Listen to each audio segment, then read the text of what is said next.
Hello everyone, welcome back to DBMS crash course. अब तक हमने डेटाबेस के कॉन्सेप्ट, ईआर मॉडल और रिलेशनल मॉडल समझ चुके हैं। आज से हम स्टार्ट करने वाले हैं डेटाबेस का सबसे पावरफुल और प्रैक्टिकल पार्ट, एसक्यूएल। एसक्यूएल का फुल फॉर्म होता है स्ट्रक्चर्ड क्वेरी लैंग्वेज। एसक्यूएल वो लैंग्वेज होता है जिससे हम डेटाबेस बनाते हैं, टेबल्स क्रिएट करते हैं, डेटा इंसर्ट, अपडेट, डिलीट करते हैं और डेटा को रिट्रीव या फेच कैसे करते हैं वो भी देखते हैं। ठीक है, तो सिंपल वर्ड में बोले तो एसक्यूएल डेटाबेस से बात करने का लैंग्वेज है। सो अगर आप बिगनर्स हो या पहली बार एसक्यूएल सीख रहे हो तो परेशान होने की जरूरत नहीं है। आज हम step by step easy language में सब कुछ समझेंगे। तो चलिए स्टार्ट करते हैं। सबसे पहले बात करते हैं हम लोग एसक्यूएल क्या। ठीक है, तो एसक्यूएल है क्या, हमने बता ही दिया कि एसक्यूएल एक स्ट्रक्चर क्वेरी लैंग्वेज है। ठीक है, जिसका यूज करते हैं डेटाबेस को क्रिएट करने के लिए, इंसर्ट, अपडेट, डिलीट करने के लिए, रिट्रीव करने के लिए डेटा को। ठीक है, एसक्यूएल क्या होता है कि एक स्टैंडर्ड लैंग्वेज है। ठीक है, एसक्यूएल एक स्टैंडर्ड लैंग्वेज है। स्टैंडर्ड डेटाबेस लैंग्वेज का मतलब क्या होता है कि ऑलमोस्ट हर डेटाबेस जो होता है एसक्यूएल को सपोर्ट करता है। जैसे कि माई एसक्यूएल हो गया, ओरेकल हो गया, ठीक है, एसक्यूएल सर्वर हो गया। ठीक है, चाहे कोई भी डेटाबेस हो, एसक्यूएल कमांड्स होते हैं वो ऑलमोस्ट सेम ही होते हैं। तो अब बात करते हैं एसक्यूएल लैंग्वेजेस की या फिर एसक्यूएल कमांड्स की। तो कहीं कहीं पे ये 5 तरीके के होते हैं, कहीं कहीं पे 4 तरीके के। आज मैं पांचों बता दे रहा हूँ। ठीक है, पहला क्या है हमारा DDL command, data definition language. दूसरा डीएमएल, डेटा मैनिपुलेशन। तीसरा डीसीएल, डेटा कंट्रोल। और चौथा टीसीएल, ट्रांजेक्शन कंट्रोल। और लास्ट जिसको हम लोग सेलेक्ट क्यूरी भी बोलते हैं, डेटा क्यूरी लैंग्वेज। ठीक है, तो ये 5 थे। तो अब चलते हैं इनको एक एक करके देखते हैं। सबसे पहले बात करते हैं डीडीएल की। डीडीएल क्या है, डेटा डिफिनेशन लैंग्वेज। डीडीएल का काम होता है डेटाबेस का स्ट्रक्चर डिफाइन करना। ठीक है, क्या होता है स्ट्रक्चर डिफाइन करना, किसका, डेटाबेस का। ठीक है, मतलब टेबल बनेगा कैसे। ठीक है, टेबल का स्ट्रक्चर क्या होगा, टेबल का स्ट्रक्चर चेंज करना हुआ, टेबल डिलीट करना हुआ, ये सब काम किस में होता है, डीडीएल में होता है। तो डीडीएल क्या करता है कि ये क्या करता है, डेटा पर काम नहीं करता है, ये किस पे काम करता है, स्ट्रक्चर पे। ठीक है, ये डेटा पे काम नहीं करेगा, ये स्ट्रक्चर पे काम करेगा। तो डीडीएल कमांड से देखते हैं। कुछ कॉमन कमांड्स होते हैं, जैसे क्रिएट हो गया, अल्टर हो गया, ड्रॉप हो गया, ट्रंकेट हो गया। ठीक है, तो ये सब कमांड भी एक एक करके हम लोग देख लेते हैं। सबसे पहले बात करते हैं हम लोग किसका, क्रिएट का। ठीक है, क्रिएट कमांड, क्रिएट कमांड का यूज हम लोग करते हैं नया टेबल बनाने के लिए।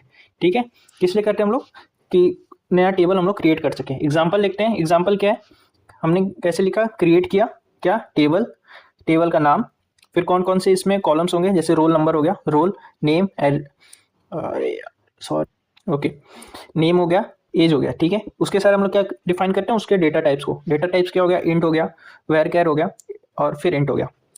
ठीक है, तो इससे क्या होगा,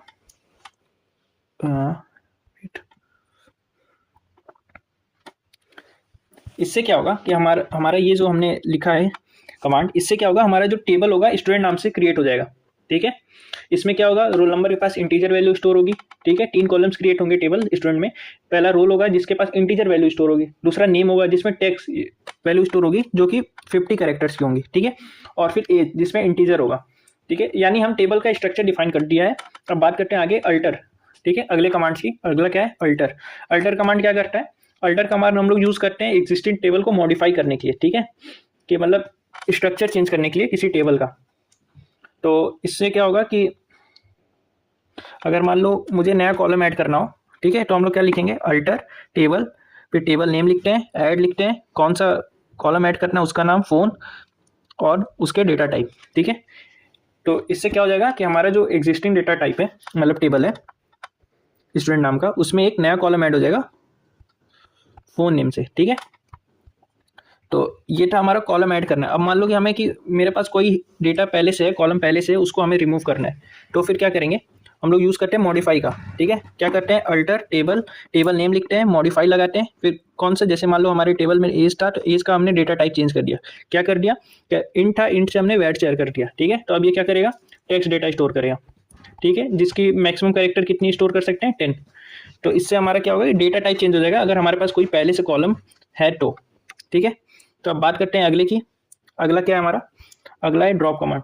ड्रॉप कमांड क्या करता है हमारा, ड्रॉप कमांड यूज करते हैं हम लोग टेबल को परमानेंटली डिलीट करने के लिए। ठीक है, ड्रॉप का यूज हम लोग करते हैं टेबल को परमानेंटली डिलीट करने के लिए। ठीक है, एग्जाम्पल इसका देखो तो क्या लिखते हैं, ड्रॉप लिखते हैं, टेबल लिखते हैं और टेबल नेम लिखते हैं। इससे क्या होगा, हमारा जो स्टूडेंट टेबल होगा वो पूरी तरीके से ड्रॉप हो जाएगा। लेकिन ये हमारा जो ड्रॉप कमांड होता है वो क्या करता है, टेबल और डेटा दोनों को ड्रॉप करता है। ठीक है, मतलब परमानेंटली दोनों को ड्रॉप कर देगा। लेकिन तो इसको यूज करते समय हम लोग को क्या करना होता है, बहुत केयरफुल रहना होता है, क्योंकि अगर हमने एक बार ड्रॉप कर दिया टेबल तो हमारा पूरा डेटा और टेबल का स्ट्रक्चर सारे चले जाएंगे। ठीक है, तो अब बात करते हैं अगले कमांड की। अगला क्या हमारा ट्रंकेट। ट्रंकेट हम लोग क्यों यूज़ करते हैं? ट्रंकेट हम लोग यूज़ करते हैं सिर्फ डेटा को डिलीट करने के लिए। ठीक है, ट्रंकेट यूज़ करते हैं हम लोग सिर्फ डेटा को डिलीट करने के लिए। कहाँ से? टेबल से। ये क्या करता है? स्ट्रक्चर रखा रहता है। एग्जाम्पल देखो तो हम लोग लिखते हैं ट्रंकेट टेबल, टेबल नेम। इससे क्या होगा कि हमारा टेबल का जो भी डेटा है वो डिलीट हो जाएगा। ठीक है, तो ये क्या करता है? टेबल्स को रखता है, टेबल के स्ट्रक्चर को सेम ही रखेगा, बस क्या करता है उसके जितने भी रिकॉर्ड्स होते हैं उनको रिमूव कर देता है। ठीक है, तो ड्रॉप और ट्रंकेट में यही मेन डिफरेंस होता है कि ड्रॉप क्या करता है? टेबल और टेबल के डेटा दोनों को रिमूव कर देता है, बल्कि ट्रंकेट क्या करता है? सिर्फ टेबल के डेटा को रिमूव करता है। अब बात करते हैं अगले की। अगला क्या हमारा नेक्स्ट कमांड पे चलते हैं, DML, डेटा मैनिपुलेशन लैंग्वेज। ठीक है, डेटा मैनिपुलेशन लैंग्वेज क्या करता है? ठीक है, इसका यूज करते हैं, DML का यूज हम लोग करते हैं टेबल के अंदर जो डेटा है उसके साथ काम करने के लिए। ठीक है, इसका यूज करते हैं हम लोग टेबल के अंदर जो डेटा है उसके साथ कमांड मतलब काम करने के लिए। इसकी हेल्प से हम लोग क्या करते हैं? रिकॉर्ड्स जो होते हैं टेबल के अंदर डेटा को, उसको मॉडिफाई करते हैं। देखते हैं DML कमांड्स को, तो कौन कौन से हैं? इंसर्ट है, अपडेट है, डिलीट है। ठीक है, तो इनको एक एक करके देखते हैं। सबसे पहले बात करते हैं इंसर्ट की। इंसर्ट कमांड क्या करता है? ये टेबल्स में डेटा ऐड करता है। ठीक है, क्या करता है? टेबल्स में डेटा को ऐड करता है या रिकॉर्ड को ऐड करता है। ठीक है, एग्जांपल लेके तो क्या करते हैं?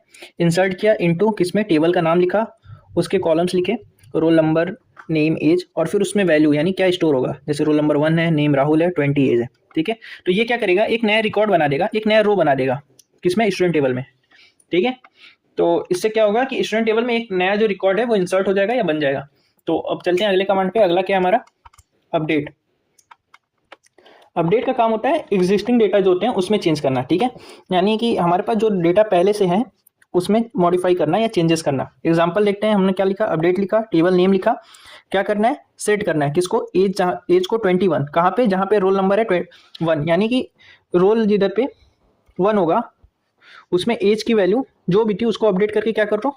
21। ठीक है, तो इससे क्या होगा कि जो रोल नंबर 1 है उसकी एज अपडेट होकर क्या हो जाएगी? 21। जैसे हमने पीछे इंसर्ट करते टाइम उसकी एज 20 लिखी थी, तो अब वो अपडेट होकर क्या हो जाएगी? 1 हो जाएगी, मतलब 21 हो जाएगी। तो अपडेट समझ में आ गया। अब चलते हैं आगे डिलीट पे। ठीक है, डिलीट का काम क्या होता है? कि डेटा को डिलीट करना। कहाँ से? टेबल से। ठीक है, ये क्या करता है? रिमूव कर देता है रिकॉर्ड्स को। कहाँ से? टेबल से। एग्जांपल देखो तो डिलीट करता है कहाँ से?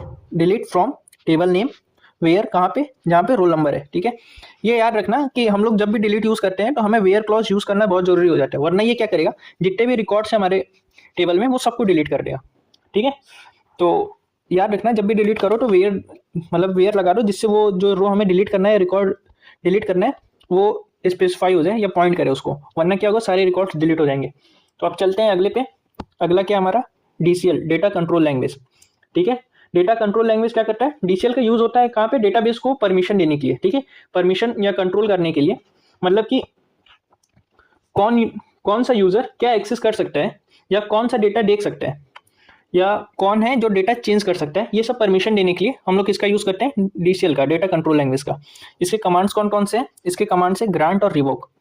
ठीक है, तो अब चलते हैं देखते हैं ग्रांट क्या करता है। ठीक है, ग्रांट क्या करता है? ये परमिशन देता है। ठीक है, ग्रांट का यूज होता है परमिशन देने के लिए। हाँ, परमिशन देने के लिए किसी यूजर को, जैसे ग्रांट सेलेक्ट किया ऑन स्टूडेंट टू यूजर 1, यानी यूजर 1 को हमने परमिशन दिया है क्या? कि स्टूडेंट टेबल का रिकॉर्ड वो देख सकता है। ठीक है, user 1 can read data from student table. जो यूजर 1 है वो क्या करेगा कि स्टूडेंट टेबल के डेटा को देख सकता है। तो इससे क्या किया हमने? उसको परमिशन दे दिया है यूजर 1 को कि वो हमारे सारे रिकॉर्ड्स देख सकता है स्टूडेंट टेबल के। अब रिवोक काम क्या करता है? रिवोक का काम होता है जो हमने परमिशन दी हुई है उसको रिमूव करना। ठीक है, रिवोक का काम होता है हमने जो परमिशन दी है उसको रिमूव करना। जैसे रिवोक किया क्या? Select on student from user 1, ये क्या करेगा कि यूजर 1 को हमने जो परमिशन दी थी टेबल को देखने की, उसको क्या कर देगा? रिमूव कर देगा, यानी यूजर 1 अब कोई भी डेटा नहीं देख सकता है किसी भी स्टूडेंट टेबल से। तो अब बात करते हैं अगले की। तो अगला क्या हमारा? Transaction control language. ठीक है, transaction control language. Transaction control language का यूज होता है ट्रांजेक्शन को कंट्रोल करने के लिए। यानी ट्रांजेक्शन का मतलब क्या होता है? एक या एक से ज्यादा SQL कमांड्स का ग्रुप जो एक साथ एग्जीक्यूट होता है। ठीक है, मतलब कि एक या एक से ज्यादा SQL कमांड का ग्रुप होगा। ठीक है, जो साथ में एग्जीक्यूट होगा, तो वो किसमें आता है? उसको कंट्रोल कैसे करते हैं? ट्रांजेक्शन कंट्रोल से। इसके कमांड्स क्या क्या है? कमिट है, रोल बैक है, सेव पॉइंट है। कमिट, रोल बैक और सेव पॉइंट। तो एक एक करके देखते हैं। पहले बात करते हैं कमिट की। ठीक है। कमिट क्या करता है, चेंजेस को सेव करता है, ठीक है। कमिट क्या करेगा, चेंजेस सेव करेगा, और कहाँ पे, परमानेंटली सेव करता है। इसको कैसे लिखते हैं, बस कमिट लिख लेते हैं, ठीक है। तो इससे क्या होगा कि हमारे जो भी चेंजेस किए गए हैं वो परमानेंटली सेव हो जाएंगे। और अगर हमने एक बार कमिट कर दिया, ठीक है, अगर हमने एक बार कमिट कर दिया तो वो फिर चेंज नहीं हो सकता है। तो ये बात हमेशा याद रखना कि अगर तुम एक बार कमिट कर दिए तो फिर वो चेंजेस दोबारा नहीं होंगी। अब आगे बात करते हैं रोल बैक की, ठीक है। रोल बैक का यूज हम लोग करते हैं चेंजेस कैंसिल करने के लिए, ठीक है। जैसे हम लिखते हैं रोल बैक, ठीक है। तो इससे क्या होगा, चेंजेस हमारे जो होते हैं वो कैंसिल हो जाते हैं, लेकिन लास्ट कमिट के बाद के चेंजेस जो होंगे वही कैंसिल होंगे। मतलब कि अगर हमने एक बार कमिट कर दिया तो वो तो चेंज हो नहीं सकता है, तो हमने जो लास्ट कमिट किया है उसके बाद भी जो चेंजेस होंगे वो क्या हो जाएंगे, कैंसिल हो जाएंगे, ठीक है। रोल बैक हम लोग ये इसलिए यूज करते हैं। अब बात करते हैं अगली क्या है, सेव पॉइंट। सेव पॉइंट क्या करता है, सेव पॉइंट क्या करता है, चेक पॉइंट लगाता है, ठीक है, ट्रांजेक्शन्स में। चेक पॉइंट का मतलब कि अगर हमें रोल बैक करना है तो हम लोग स्पेसिफिक पॉइंट तक कर सकते हैं, ना कि पूरे कमांड्स को, ठीक है। जैसे मान लो मैं 4 लाइन्स ऑफ कमांड्स लिखा लेकिन मुझे यहीं तक कराना है, तो हमने यहाँ पे सेव पॉइंट लगा दिया, तो हमारा रोल बैक होकर कहाँ पे आ जाएगा, यहाँ पे आ जाएगा, थर्ड लाइन पे, ना कि वो पूरा रोल बैक करके फर्स्ट पे जाएगा, ठीक है। तो सेव पॉइंट का यूज इसलिए होता है ताकि हमें पूरे ट्रांजेक्शन को कैंसिल ना करना हो, हम किसी स्पेसिफिक पार्ट को कैंसिल कर सकें, ठीक है। अब बात करते हैं अगले की, अगला क्या है, सेलेक्ट कमांड, ठीक है। सेलेक्ट कमांड का यूज इसलिए होता है ताकि हम लोग डेटाबेस से डेटा जो है उसको फेच कर सकें, ठीक है, या फिर रिट्रीव कर सकें, कहाँ से, टेबल से, ठीक है। ये क्या बहुत इंपॉर्टेंट एसक्यूएल कमांड्स है, ठीक है। तो अगर बेसिक कमांड देखो तो क्या होगा कि सेलेक्ट स्टार फ्रॉम स्टूडेंट, यानी कि स्टार का मतलब होता है कॉलम्स, सारे कॉलम्स। तो ये क्या कर देगा, टेबल्स में जितने भी डेटा होंगे सबको दिखा देगा, क्या, सेलेक्ट स्टार फ्रॉम स्टूडेंट, ठीक है। अब अगला देखते हैं, अगला क्या है, अगर मुझे कोई स्पेसिफिक कॉलम ही चाहिए, पूरे डेटा नहीं चाहिए, सिर्फ स्पेसिफिक कॉलम ही चाहिए, तो हम क्या करते हैं, सेलेक्ट लिखते हैं, कॉलम नेम लिखते हैं, जैसे नेम और एज हो गया, कहाँ से, स्टूडेंट से, तो वो क्या करेगा, सिर्फ नेम और एज वाले कॉलम को ही डिस्प्ले करेगा, ठीक है। वेयर क्लॉज देखते हैं हम लोग, वेयर क्लॉज का यूज क्यों होता है, कंडीशंस लगाने के लिए। कंडीशन मतलब कि अगर मुझे सिर्फ पर्टिकुलर इसी कंडीशन के डेटा चाहिए, तो जैसे सेलेक्ट स्टार फ्रॉम स्टूडेंट, मुझे वो सारे कॉलम्स मतलब वो सारे डेटा दे दो, कहाँ से, वेयर, जहाँ पे एज जो है वो 18 से ज़्यादा हो, यानी 18 से ज़्यादा वाले जितने भी डेटा है वो सारे मुझे चाहिए, तो उसके लिए हम लोग क्या करते हैं, वेयर क्लॉज यूज़ करते हैं, ठीक है। अब बात करते हैं लॉजिकल ऑपरेटर्स की। लॉजिकल ऑपरेटर क्यों यूज़ होता है, जब मुझे एक से ज़्यादा कंडीशंस देखनी होती हैं, तो जैसे लॉजिकल एंड देखते हैं हम लोग, तो इसमें क्या करते हैं, select star from student where age is greater than 18 and name is equal to Rahul, यानी मुझे टेबल से वो रिकॉर्ड ला के दो या वो डेटा निकाल के दो जिसकी एज जो वो 18 से बड़ी हो और उसका नाम क्या हो, राहुल हो, ठीक। तो वो रिकॉर्ड ला के दो जिसका एज 18 से बड़ा हो, 18 से बड़ा हो और नेम राहुल हो। ये किस में आता है, हमारा एंड में आता है, ठीक है। एंड की हेल्प से हम लोग कर सकते हैं वेयर क्लॉज में। और उसके बाद फिर देखते हैं और, तो और क्या करता है, select star from student where age equal to 18 और एज इक्वल टू 20। इसका मतलब क्या हुआ कि मुझे टेबल से वो सारे रिकॉर्ड निकाल के दो या वो सारे डेटा निकाल के दो, ठीक है, जिसका एज जो है वो 18 हो या फिर 20 हो, ठीक। वो सारे रिकॉर्ड्स निकाल के दो जिसकी एज 18 या 20 हो हमारे टेबल से, ठीक है। तो और का यूज इसलिए हम लोग करते हैं। और नॉट का अब बात करते हैं थर्ड की।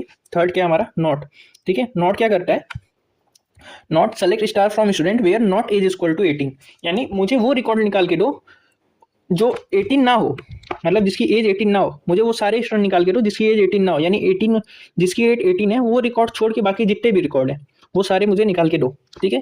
इसलिए हम नॉट यूज करते हैं। अब बात करते हैं अगले की, ऑर्डर बाय क्लॉज की, ठीक है। Order by clause, order by clause क्यों यूज होता है हमारा, ऑर्डर बाय क्लॉज यूज होता है, हम ऐसे समझ लो ऑर्डर बाय करता है क्या, सॉर्टिंग करता है, किसमें, असेंडिंग ऑर्डर और डिसेंडिंग ऑर्डर में। अगर मुझे कोई रिकॉर्ड चाहिए असेंडिंग ऑर्डर या डिसेंडिंग ऑर्डर में, तो उसके लिए हम लोग क्या यूज करते हैं, ऑर्डर बाय, ठीक है। ये रिजल्ट को सॉर्ट करके दिखाता है। असेंडिंग ऑर्डर बाय डिफॉल्ट हम लोगों को मिल जाता है, तो उसमें कुछ करना नहीं होता है। Select star from student order by age, यानी ये क्या करेगा, असेंडिंग ऑर्डर में हमारे एज के अकॉर्डिंग डेटा को निकाल के दे देगा, ठीक है। अब बात करते हैं अगले की, अगला क्या है, डिसेंडिंग, ठीक है। डिसेंडिंग के लिए हमें स्पेसिफाई करना होता है, select star from student order by age, किस फॉर्म में, डिसेंडिंग ऑर्डर में, ठीक है। तो ये क्या करेगा, डिसेंडिंग ऑर्डर में हमें एज के बेसिस पे हमें रिकॉर्ड ला के दे देगा डिसेंडिंग ऑर्डर में, ठीक है। अब बात करते हैं अगला, डिस्टिंक्ट कीवर्ड। डिस्टिंक्ट कीवर्ड क्या करता है, ये डुप्लीकेट से रिमूव करता है, ठीक है, यानी डुप्लीकेट वैल्यूज होंगी वो रिमूव कर देगा टेबल से। इसको लिखने का एग्जांपल देखते हो तो select distinct age from student, ठीक है। तो मान लो किसी का एज 18 दो बार आया है, ठीक है, तो वो क्या करेगा, सिर्फ एक 18 वाले एज को निकाल के देगा, ठीक है। वो क्या करेगा, डुप्लीकेट से रिमूव कर देता है, तो वहाँ पे क्या हो जाएगा, एम्प्टी हो जाएगा। तो चलते हैं, अब एग्जाम्पल देखते हैं तो फिर आपको समझ में आ जाएगा, ठीक है। तो चलते हैं एग्जांपल देखते हैं। मान लो हमारे पास ये स्टूडेंट टेबल है, ठीक है, जिसमें रोल है, नेम है, एज है, ठीक है। रोल नंबर 1 2 3 4 4 स्टूडेंट है हमारे पास, जिनका नाम क्या है, राहुल है, नेहा है, अर्जुन है और फिर नेहा है। एज क्या है, 20 18 22 18, ठीक है। तो ये क्या करेगा, ये हमारा टेबल है। अब देखते हैं इससे डेटा कैसे निकलता है, ठीक, क्यूरीज की हेल्प से। तो सबसे पहले क्यूरी क्या है कि सेलेक्ट स्टार फ्रॉम स्टूडेंट, ठीक है, सेलेक्ट स्टार फ्रॉम स्टूडेंट, यानी हमें क्या चाहिए, स्टूडेंट टेबल से सारे रिकॉर्ड चाहिए। तो हमारा आउटपुट कैसे आ जाएगा, सेम यही प्रॉपर पूरा यही टेबल आ जाएगा, ठीक है, जिसमें चारों रोल नंबर के, चारों रोल नंबर, चारों स्टूडेंट और उनकी एज ये शो हो जाएगी, ठीक है।